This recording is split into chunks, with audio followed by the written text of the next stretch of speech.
In front of me is VIVO Y20s, and let me show you how to change navigation bar on the following device. So as you can see, currently we are set up with button navigation. Here is recent items button, home button and back button. And if you would like to change it to gesture navigation, you need to open the settings, then enter navigation, click on search and select system navigation. Here go to system navigation and swipe to gesture navigation if you would like to apply it.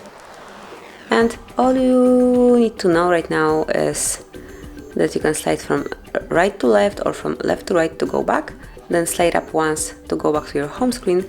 And if you'd like to open recent items, just slide up and hold it for a while, like this. And here you've got them. So this is it, that will be all. Thank you for watching. Please subscribe our channel and leave the thumbs up.